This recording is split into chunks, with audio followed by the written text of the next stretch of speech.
I moved into the duplex on Maple and 3rd because it was quiet, close to work, and the rent didn't make me hate myself. The house was a narrow 2-story with a shared basement, 2 laundry machines, and a half-finished storage room lined with old shelves that still smelled like paint. My unit was upstairs. Downstairs belonged to a man named Mr. Crane. The landlord described him in that careful way people do when they're trying not to say anything negative. He keeps to himself. I met him the first day. He opened his door just as I was wrestling a mattress up the stairs with my friend. He was in a gray sweater, despite the heat, pale, thin, with a face that made you think of expired milk. His eyes didn't quite line up with mine when we talked. He kept looking past my shoulder like there was someone standing behind me. He smiled and introduced himself as Elliot Crane, then asked how long I planned to stay. Not welcome, not need a hand, just that. I told him I signed a year lease. He nodded, then let his eyes slip to the mattress in my hands and said, "Best to wear slippers up there. Wood carries sound." From that day on, I heard almost nothing from him. That should have been a relief, but quiet cuts both ways. It makes room for your thoughts to echo. The building was old enough that every footstep had a personality and every gust had a voice. You learned the rhythms of the house without trying, the radiator tapping at night, the irregular plunk of the kitchen sink, the stair riser that complained when your heel found it in the dark. I got used to all of it, except one thing. The basement light never turned off. I mean that literally. The switch by the door snapped down, and the little ribbed chain above the bulbs clicked when you pulled it, but the room never went dark. The fluorescent tube would hum and shiver, and even when it finally surrendered, there was always a separate bulb glowing faintly from somewhere in the back corner. I asked the landlord if the wiring was bizarre. He said it wasn't, but Elliot uses a lamp for the storage area. He likes to see. The way he said "likes to see" stuck with me. The first week I tried not to care. I did laundry after work, kept my head down, didn't explore. On the 4th night, I forgot my detergent. When I turned around at the foot of the stairs to go back up for it, I saw movement down the far aisle of shelving. The basement wasn't big. If a person was standing there, they'd be 6, 7 steps away. But all I saw was the edge of a shoulder disappearing behind a shelf, and a sliver of gray fabric. I called, "Hello?" The shelf was filled with folded tarps, a cracked humidifier, and a crate labeled "Winter." Nobody answered. I went back upstairs without the detergent. I told myself Elliot probably kept late hours and was reorganizing his storage. People have hobbies. People are weird. The light stayed on. 2 weeks in, I started noticing other things. A small mirror on my hallway table facing the stairwell would be angled slightly differently in the morning than when I went to bed. Nothing obvious, just a few degrees off, a new slant catching a slice of the stair rail. The front door's deadbolt felt polished. The brass was always cloudy, but the deadbolt knob had a thumb-bright shine to it, like someone had been turning it over and over. My window screen in the living room, those flimsy spring tabs, was seated unevenly one morning. A corner hung away from the frame by a finger's width. I blamed myself for all of it. New place, new muscle memory. I was probably sloppy. Then, one night, I heard the laundry machine start at 2:24 a.m. The vibration carried up the stairs like a slow heartbeat. The washing machine in that basement thudded along each cycle like it was wrestling something alive. I woke, listened, counted the long moments between the agitation and the drain. I wasn't angry, just confused.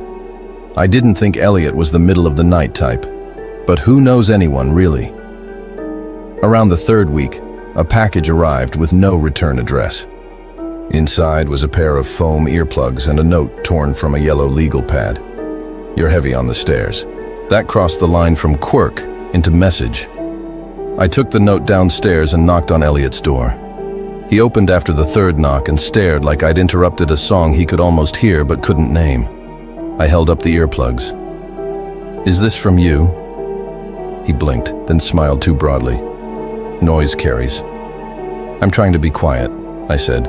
Could you, I don't know, ask instead of sending notes? I wrote it, asking. He looked at my shoulder again. Slippers, he said. Then he closed the door gently, like he didn't want to wake someone sleeping in the room behind him. That night I wore slippers. I started taking pictures of the hallway mirror before bed, just on my phone, time-stamped. The next morning, I'd compare the angles. For 4 nights, the mirror didn't move. On the 5th, the mirrored edge captured a thin shape where the stairwell balusters should have been, a vertical line that wasn't part of the woodwork, like a shoulder in the darkness. It could have been nothing. Image noise, a shadow. I told myself I was turning into a ghost hunter who wanted a ghost. Then came the smell. Basement smells are a genre. Damp, metallic, clean, but never completely. This was different. It crept up through the floorboards near my kitchen table around 5 p.m. on a Wednesday. Sour sweet, like meat left too long in a warm car, tangled with a medicinal chemical that pulled the air out of your nose. I went downstairs with the dumb bravery of someone who doesn't yet believe bad things are allowed to happen to them. The light hummed. The storage bulb glowed in the far corner. The washing machine sat open and clean. The dryer door hung ajar. I followed the smell to the back, to Elliot's shelves. There was a cooler, blue, scuffed, the cheap kind you take to a tailgate. It was latched. On top was a folded towel, a box of nitrile gloves, and 2 white plastic jugs labeled bleach. The cooler had a thin ring of moisture under it, like it had been sitting in place too long and began to melt. I stood there staring like the label might rearrange itself into something innocent if I waited long enough. I didn't touch the cooler. I went back upstairs on my toes, like I could sneak past the air. I called the landlord. He said, "Elliot likes to fish." The words were too fast, already ready. "He keeps his bait down there." "In bleach?" I asked. "In a cooler," he repeated. "He's had that cooler for years." "Then why does it smell like that?" "Old building," he said, like we both had lines to recite. "Old pipes." That night, I slid my couch against the front door. The sound of the wood dragging across the floor made me feel like I was announcing fear to the whole block. Midnight came and went. At 1:13 a.m., I heard footsteps on the stairs, not in the hall, but the narrow back staircase that connected to the basement door by my kitchen. Slow, gentle steps, the kind you take when you already know the way. They stopped at my kitchen door. The thin strip of shadow at the bottom filled in, like someone stood there on the other side. I didn't breathe for what felt like a minute. Then came a soft click, my deadbolt turning, not enough to throw, but testing resistance. The couch held. Whoever it was stood there and listened. I swear, I could feel the listening. Then they went back down 1 step at a time. The washing machine started. I sat there with my hands wrapped around my phone and made myself do nothing. It takes practice to do nothing. In the morning, I called the police. I told them someone tried my lock. An officer came by, walked the basement, sniffed politely, and said it smelled like bleach. He asked if anything was missing. I said no, because how do you know what's missing when what's being taken is sleep? He wrote a report and suggested I talk to the landlord about changing the locks. The landlord said we couldn't change shared access. I bought a door alarm at the hardware store. It was the kind that shrieks like a smoke detector if a magnet separates from the sensor. I put it on the kitchen door with shaking hands and felt ridiculous for shaking. That night I slept with the alarm remote in my palm. At 3:02 a.m. the alarm screamed. The sound seemed to tear the air. I bolted upright and sprinted for the kitchen. The door was closed, the couch still in place. The alarm was lit red. I looked through the peephole and saw nothing but the vibrating blur of the hall. I held still and listened. The basement washing machine started again. The next morning, the little white magnet piece of the alarm, no bigger than a thumb, was sitting on my kitchen counter. I hadn't put it there. I worked 9 to 5 at a small marketing office. The next day, exhausted, I almost fell asleep at my desk. A co-worker asked if I was sick. I told her my neighbor was strange. She laughed, then realized I wasn't. She offered her couch. I promised I was fine. Tired does the worst thing to fear. It normalizes it. You'll endure anything if you're too exhausted to do something else. 2 nights later, the smell came back stronger. The cooler sweated a wider ring. Someone had cut the towel into thin strips. On the concrete beside the shelf was a damp mark shaped like a shoe. Toes pointed toward the stairs. I took a picture. When I went upstairs, my hallway mirror was angled perfectly to show my front door. That weekend, my friend Eric came to help me move the couch again. He's one of those people who laughs loud at the wrong time. We sat at my table, drank coffee, and tried to make it all into a story, something with beats and punchlines. He asked to see the basement. We went down together. The light hummed, the storage bulb glowed. The cooler sat where it sat. Eric nudged it with his shoe. I told him not to. He lifted the lid a fraction. I said his name. He closed it. "It's empty," he said. "It's just stained." He pointed to the bleach jugs. "He's cleaning. Weird guy. That's all." On the way back up, he stopped at the foot of the stairs and leaned toward the back of the shelf. He reached into the dark, then pulled out a folded piece of paper. He handed it to me. It was a printout from a home improvement store, a receipt for a duplicate key. The address on the order was ours. The date was the Tuesday before. Under notes, someone had typed, "Basement access, upstairs unit." We went to the landlord. He took the receipt and read it twice like the numbers would change. "Anyone can make a copy," he said. "We can't police people for being prepared." I asked him if prepared meant having my key. He asked if I had proof the key was mine. Eric said, "We have the receipt." The landlord shrugged with a practiced helplessness. "Call the police," he said, sounding almost relieved to say it. "That's what they're for." We called. 2 officers came. They looked at the cooler, at the bleach, at the receipt. They knocked on Elliot's door. He didn't answer. They said they couldn't force entry without cause or a warrant. I asked what cause meant when your door alarm goes off at 3 a.m. and your neighbor's buying keys. One officer said, "Document everything. Video if you can. Don't engage." That night, I put a small strip of Scotch tape across my kitchen door jamb. It's a trick my father taught me when I was a teenager and paranoid about my siblings going through my stuff. You place it gently, and it clings invisibly. If the door opens, the tape tears. I woke at 3:11 a.m. without knowing why. The house had that heavy quiet it gets only after midnight. I went to the door. The tape was broken. I stood there with my palm on the wood and felt the memory of pressure. The way you can feel someone's hand long after they've let go. I sat on the floor until light bled into the kitchen. Then I packed a backpack with my laptop, a change of clothes, and my toothbrush. I went to work early and told my boss I needed a few days. I booked a room on the other side of town. When I came back 5 days later with a friend, the hallway mirror was lying face down on the table. All the blinds in the living room were shut. My couch was no longer in front of the door. The landlord swore he hadn't entered, and the lock didn't show signs of forced entry. The police wrote another report. Elliot wasn't home. The basement light still hummed. The cooler was gone. I moved out at the end of the month. I paid the penalty and loaded the car with the kind of numb speed you get when you've spent the last few weeks practicing being somewhere else. On my last trip down the stairs, carrying the mirror under my arm, I glanced at Elliot's door. It was open a crack. From where I stood on the landing, I could see the edge of a gray sweater hanging on the back of a chair. And on a small side table by the chair, angled just so, was a compact mirror. It faced the stairwell. If you stood where I was, you could see your own eye looking back at you in miniature.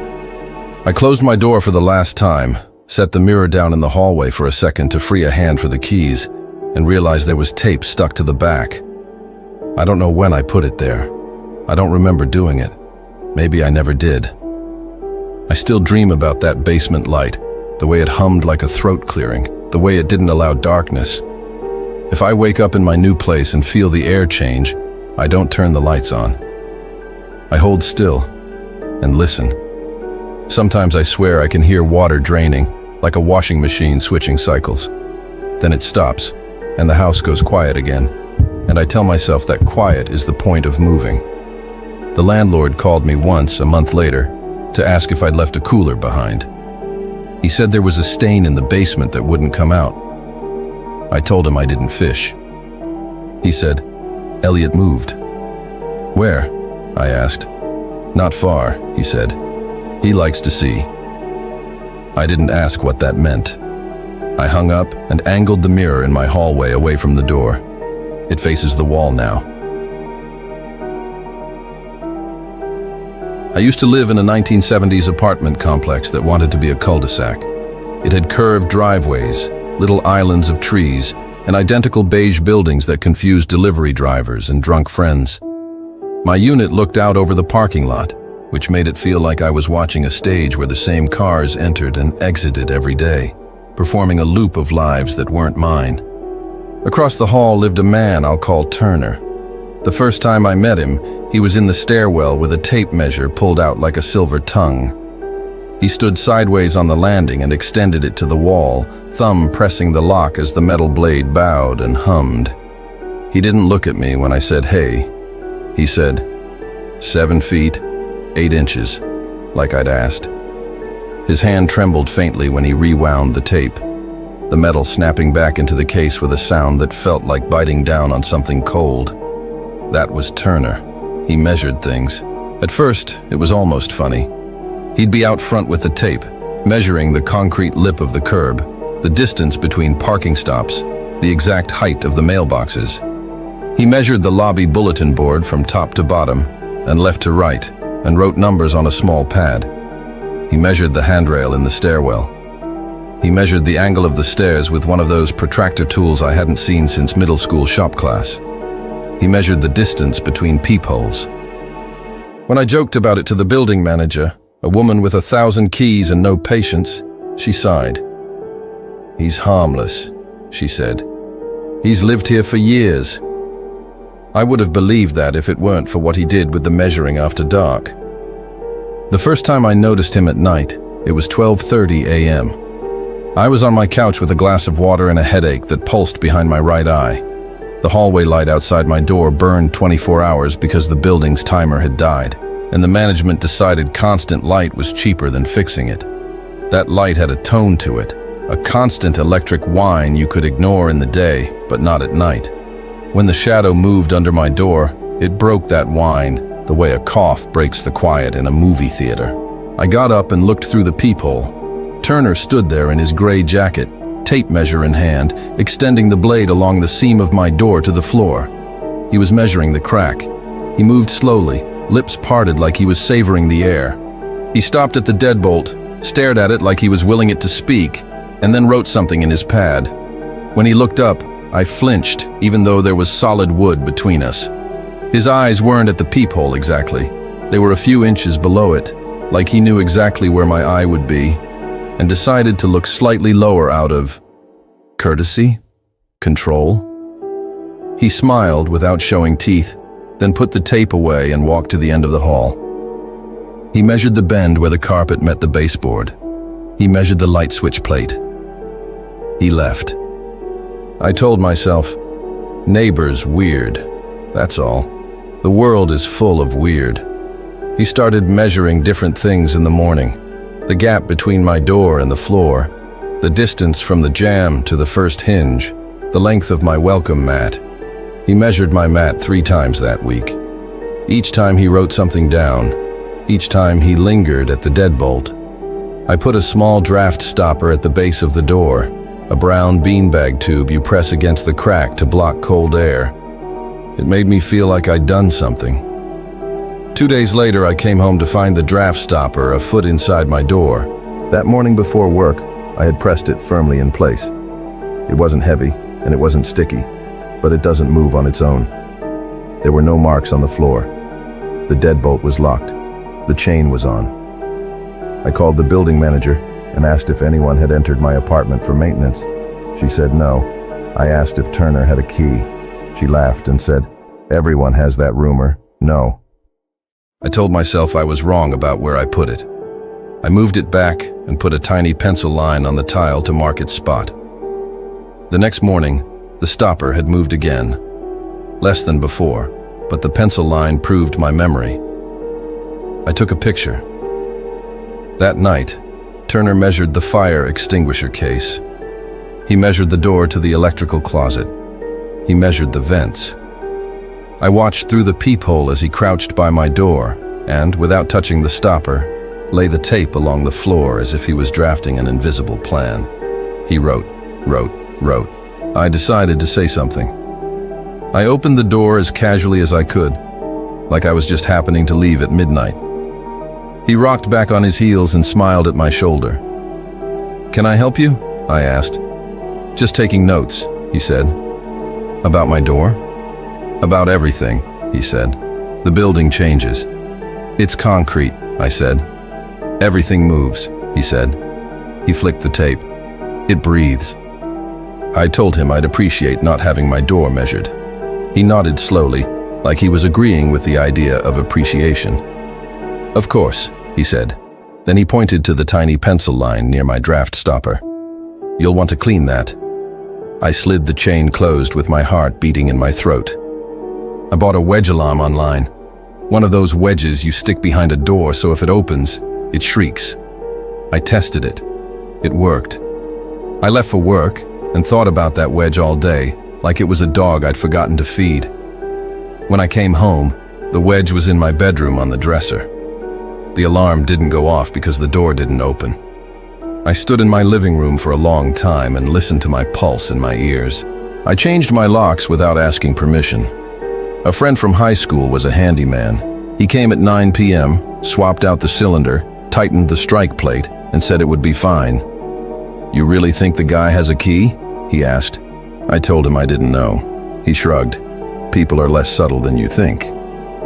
At 2:04 a.m., the wedge alarm screamed. I was out of bed and at the door before I knew it. The chain held. The deadbolt was still thrown. But something had tried the handle hard enough to move the door against the wedge, and the scream had waked the neighbor's volume. I looked through the peephole. The hallway was empty, except for the jitter of fluorescent light. I stood there listening to the ringing in my ears, and the silence on the other side, and the sound of someone's TV 3 floors below bleeding faintly into the vertical pipes. I filed a police report. The officer was sympathetic, tired, careful. He wrote everything down, told me not to confront anyone, and said to keep doors and windows secured. He said they could do a knock and talk if I wanted. I asked them not to. The idea of Turner knowing I'd complained made me feel like I'd just given him something to measure. My fear. A week later, the building manager taped a notice to everyone's door. Annual safety inspection. Entry between 8 a.m., 4 p.m. Tuesday. I took the day off work and sat in the living room waiting to hear the knock. No one came. Around noon, I cracked my door and looked down the hall. Turner's notice was gone. My notice was still there. When I closed the door, the chain didn't seat right. I lifted it and saw that the screw holding the chain plate had been replaced. It wasn't the same head. Someone had swapped a Phillips for a flat. I hadn't done that. Neither had my friend. I took a picture. I called the manager. She said maintenance likely tightened it. Maintenance left a card when they entered. There was no card. From then on, Turner escalated in a way you only notice when you overlay days. He measured my door at wider hours. He measured the hallway light at 5 a.m. He started timing things. He'd stand with his back to my door and stare down the hall, counting under his breath, then flip to his pad and write numbers in columns. He began measuring the time the building took to breathe. I started hearing knocks, not the bold kind, not the "I need you" kind. Little fingertip taps on the wall behind my headboard, tiny and exact. I moved the bed to the other wall. The taps moved with me. They came at 2:30 a.m. most nights. When I banged back, they stopped for exactly 13 seconds, then continued. I timed them. 13 seconds, exactly. I wrote it down without meaning to, like I was catching his virus. When I told a friend, she came over and camped on the couch. That night, we lay in the dark. At 2:30, the tapping started. Not as if someone were trying to communicate, but like someone was checking a box. Tap, tap, tap. 13 seconds. Tap. She whispered, "That's not pipes." We moved the couch against the door. We didn't sleep. In the morning, her car had chalk marks on the tires. I bought a small camera and aimed it at my door from a shelf by the kitchen. I set it to motion detection. The first night, it caught nothing. The second, a blur. The third, at 2:29 a.m., the hallway light flickered and a hand moved into the frame from above, fingers long and pale, reaching down along the door frame, feeling for something. The camera adjusted to the sudden bright. The hand retreated out of view of the peephole. Then, slowly, a strip of thin metal slid between the door and the jamb near the latch, something like a feeler gauge or shim. It pressed, wiggled, withdrew, pressed again. The wedge alarm started to chirp as the door flexed. Then the metal withdrew, and the hand disappeared. I showed the video to the manager. She looked shaken in that defensive way managers get when something in their building stops being theoretical risk and becomes evidence. She said she'd address it. She knocked on Turner's door and, in a voice that was meant to sound firm, told him there had been reports of suspicious activity. He opened the door halfway. He said he hadn't seen anything. He said he was measuring the building for draft leaks. She looked relieved to have a sentence to repeat. "For draft leaks," she told me. "He's very particular." That night, my draft stopper moved again. I decided to move. It made me feel like I was giving up land, but I told myself I was choosing sanity. I found a place across town. The day I began packing, I removed the wedge from behind the door to carry a box out. When I came back, Turner was in the hall leaning against the opposite wall with the tape dangling from his fingers like a tail. "Leaving?" he asked, not looking at my face. "Yeah," I said. "Work?" He nodded. "Buildings change. People leave," I said. "They do," he said softly, and his eyes flicked to the empty spot where the wedge usually was, and then to the chain, and then to the lock. He didn't write anything down. He didn't measure. He just looked, and in that moment, I felt more measured than any wall or door he'd scratched into his pad. I slept at my new place the night after the move. It was quiet in a way that feels wrong at first, like a movie when the sound cuts out after an explosion. I woke at 2:30 by habit and listened. No taps, no wedge, no fluorescent hum. In the morning, I went down to check my car. There was a chalk line on my rear tire. A smudge, really. You could wipe it off with a thumb, but you'd see where it had been. I told myself delivery drivers and parking enforcement use chalk. I told myself Turner doesn't have a tape long enough to reach this far. I told myself that measuring the world doesn't mean owning it. A week later, a postcard arrived with no return address.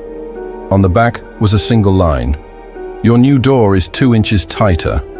No signature. The handwriting was neat. It slanted right exactly 13 degrees. I changed my locks the same day. I still keep a wedge behind the door, even though the new building doesn't breathe the same. I want to tell you there was closure, that the building manager finally addressed it, that the police did a thing called a wellness check and found whatever explanation you prefer. I want to tell you the taps stopped for good. They did. But sometimes, at 2:30 a.m., I wake up all the same, count to 13 in the dark, and listen to a building exhale, and I measure my own breath. The first time I saw the key jar, it was on the windowsill of apartment 4B, with the curtains open, and the afternoon sun turning the glass into a lighthouse. A wide-mouthed mason jar filled almost to the shoulder with keys. House keys, car keys, mail keys, padlock keys, blank brass ones, stubby steel ones, old skeleton keys with chipped paint and stories you could feel on your tongue. The label on the jar said donations. I lived in 4A. Our doors faced each other across a short hallway, where the carpet always smelled like rain, even when it hadn't. The building was early 1900s, wood floors that argued about every step, transoms above the doors that didn't open anymore, and a mail nook by the stairs where letters leaned like drunks. 4B was rented by a guy in his 30s named Harlan, who wore denim like a uniform and had the kind of smile that looks like an apology pinned to a mouth. He introduced himself when I moved in. "If you ever lock yourself out, I'm the guy who knows a locksmith." I laughed and said thanks. The jar appeared a month later. I noticed it while bringing groceries up, because a key inside caught the light in a way that made me think for an instant of a fish turning underwater. I paused and counted without meaning to. 30, maybe 40 keys. A handwritten note on the jar said, "Spare or old, drop here for art." People do art. People make things out of things. But then little signs began to show up around the building, on the lobby board, on the laundry room door, on the mailboxes. "Lock your doors. Beware of break-ins." The superintendent posted a reminder about the building's no solicitation rule. Someone slipped a typed note under my door that read, "If anyone asks for a copy of your key, say no." The note wasn't signed. I thought of the jar. I told myself it was a coincidence. One afternoon, I came home to my front door slightly ajar. Frozen, I said hello into the crack, like my voice could do something. The living room was fine. My kitchen was fine. My bedroom looked sorted through in a careful way, like someone reading your handwriting and trying to copy it. A sock drawer off by an inch. A book back on the shelf, but the dust moved. Nothing expensive missing. I called the police and made a report with a voice that sounded like someone else's. The officer asked if I'd given anyone a key. I said no. He asked if anyone had one. I said no. When I stepped into the hallway after he left, Harlan was opening 4B holding a small cardboard box. He nodded and said, "Everything okay?" I told him someone had been in my place and he frowned with concern.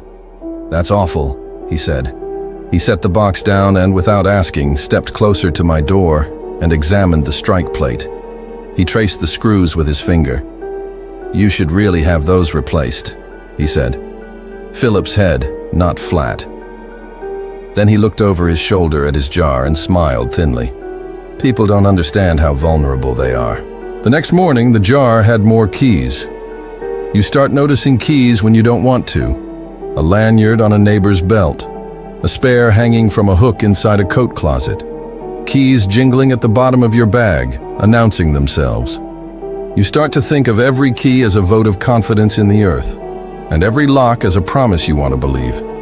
And the jar on Harlan's sill became a gravity well for all of that. Proof that promises can be collected like coins. A week later, a woman in 3C knocked on my door to ask if I'd seen her mail key. She'd left it on the laundry folding table for a minute. I hadn't. She looked over my shoulder toward 4B's window like she wanted to say, "the jar," and didn't. She said, "Someone's playing games." She left, and I heard her on the stairs telling herself aloud that it was fine, fine, fine. I bought a door camera and angled it so it watched the hall. I didn't tell anyone. That first night, it recorded hours of nothing and 30 seconds of something. A person standing very close to my peephole. You couldn't see a face, only a cheek and an ear and the edge of a jaw, someone listening at my door. They stood there for nearly a minute. Then they reached up and placed something small at the top of my door frame, out of sight of the lens. When I opened the door in the morning and looked up, a spare key, my spare, labeled with my unit number in my handwriting, was resting on the frame. I kept my spare in a magnet box under my car. I went down and checked. The magnet box was empty, dangling by its rusted hinge. I removed the door camera footage and went to the super. He watched it twice, eyes narrowing. "We can call the police again," he said, "but they'll ask what was taken." I told him my spare had been moved. He nodded sadly, like sadness could seal a door. He asked if I wanted to change my lock. I said yes. He said, "We only have standard cylinders." I said I'd buy my own. He glanced upstairs toward 4B. "Don't tell your neighbor what you choose," he said, and then looked guilty for saying neighbor like an accusation. 2 nights later, at 3:11 a.m., the door camera recorded a gloved hand sliding up from below the peephole and placing a fresh key on the frame. Not my key. A blank. The glove was nitrile, black, tight over fingers. Then the hand withdrew. I opened the door at 7 a.m., and the key was sitting there like a gift. I took pictures. I called the police again, and a different officer came, younger, sharper. He asked if I had enemies. I said no. He smiled like everyone says that. He took the key in a bag. "If you get more," he said, "call us." I bought a better lock. I hired the locksmith myself. He was an old man who hummed when he worked and told me he'd seen everything people can do to metal. He replaced the cylinder with a high-security one and gave me 2 keys that looked like puzzle pieces. "Don't copy them," he said. "You can't. If someone says they can, they're lying." I believed him. I wanted to. That night, Harlan knocked on my door with a friendly face and a jar in his hand, smaller than the windowsill one, with a ribbon around the neck. "I'm doing a little installation," he said. "I thought you might appreciate donating a key. Old, new, doesn't matter. It's symbolic." He shook the jar and the sound of metal chimed up into the hall like bells at a small funeral. I said I didn't have any spares. He smiled like he was proud of me for lying. "Then a note," he said, and held out a slip of paper and a pen. The paper said, "What does your key keep safe?" I imagined writing me and decided I didn't owe him poetry. I said I was busy and closed the door gently. At 1:19 a.m., my phone buzzed, the door camera motion alert. I watched the live view in the dark from bed, holding my breath because somehow I thought breathing made me visible. The frame filled with the side of a face, a cheek, an ear. A voice whispered so softly the mic almost didn't catch it. "Tick." The person reached up and slid something onto the frame. "Talk." The person stepped back and looked directly at the lens. It was Harlan. He smiled. He held up his mason jar, half full of keys, and tilted it so the metal sighed. Then he left the jar on his sill where the hall light turned it to a little star. I didn't open my door until morning. On the frame sat a key with a red plastic head. I took it to the super. He said he'd seen those red ones on the master ring maintenance used years ago. He said he thought they were all turned in when the company changed. He stared at the key like it might admit to something if he did. He took it to his office and didn't bring it back. The super changed the building's front door code the next day. Notices went up. New code, effective immediately. Do not share. 2 days later, everyone had a photocopied list of codes for neighboring buildings slipped under our doors. Someone had gone around taking pictures of other lobbies' notices and compiled them. There was no note attached. I went downstairs and checked the mail nook. 4B's box was open. The key jar on the sill looked fuller. I started sleeping with my keys under my pillow, which is as ridiculous as it sounds, and somehow still felt like armor. Every lock I turned became a ritual, a counting thing, metal's version of prayer beads. I moved my couch in front of the door, and then moved it back, because I couldn't stand living, like a barricade was normal. I stopped inviting friends over because explaining why you're doing all that makes it real. A week later, 3C knocked again. She said her door had been open when she got home. The apartment was fine. Her jewelry box was in a slightly different place. She laughed while she told me and then cried while she laughed. "I don't want to move," she said, "but I feel like I already did." The super scheduled a tenants meeting. 10 people showed up in the lobby. We sat on folding chairs and talked about locks as if saying deadbolt together could bind us. Harlan arrived late with a smile and a notebook. He listened with his head tilted, wrote nothing, and then said, "We should think about how keys are symbols. They're not about keeping people out. They're about keeping ideas safe." The room went quiet in the way rooms go quiet when everyone is imagining a different violence. The super nodded and said we'd be installing cameras at both ends of the hall. Harlan smiled wider. "I love cameras," he said. "They're honest." 2 nights later, the lobby camera caught Harlan holding the door open for a stranger carrying a toolbox. They spoke. The stranger looked into the lens, widened his eyes like he realized something, and then nodded. They went upstairs together. 10 minutes after that, they came down with the stranger's toolbox closed. The stranger didn't look at the camera again. Harlan waved. The super sent the footage to the police. The police said they would increase patrols. The jar on Harlan's sill continued to fill. Occasionally, it emptied a little and then filled again, as if someone was curating.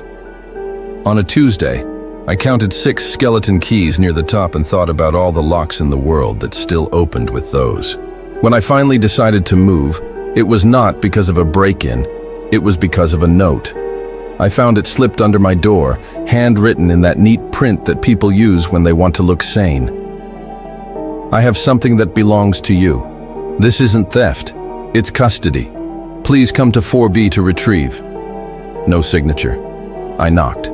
No answer. I knocked again. Silence. I tried the knob. It turned a fraction and stopped at the chain. Through the gap I could see the mason jar on the sill, the keys casting little shadows on the glass. The note was folded on the table behind it. In the kitchen, a pot of water steamed without boiling, like someone had just turned off the burner. I went back to my place and locked the door and sat with my back to it and listened to the building breathe. I moved out a week later. There was no drama, no final confrontation. I did it during the day when the hallway was full of other people's footsteps. I signed the final papers with the super in his office. He looked tired. He said he understood. He handed me a small envelope with my name on it. Inside was a single key with a red plastic head. "We found this in the drop slot in the lobby," he said. No note. "I keep the red key in a drawer I never open. Sometimes I think I hear it tapping in there at night, the metal calling out to other metal. Sometimes I dream I'm standing in 4B looking at the jar, and all the keys are identical to mine. Sometimes I wake with my hand under the pillow gripping my house key and the impression of teeth in my palm. And sometimes, I don't know why, and I don't know how, I find a different key sitting on top of my doorframe when I get home. Not often. Once every few months. Never the same one. Never with a note. I don't use them. I don't try them in any locks. I put each in a little bowl in the back of a closet and tell myself they're art, in a way, just not the kind I want in my house. A week ago, a postcard arrived. No return address. A single line. "A lock is a door that learned your name." I threw it away, then dug it back out and read it again. I don't know if he moved. I don't know if he's 2 blocks over curating a new jar of other people's promises. I only know that every time I turn my key in my door now, I listen for an echo on the other side. I listen to hear if the lock says it back. Sometimes it feels like it does. And the bowl in my closet is almost full.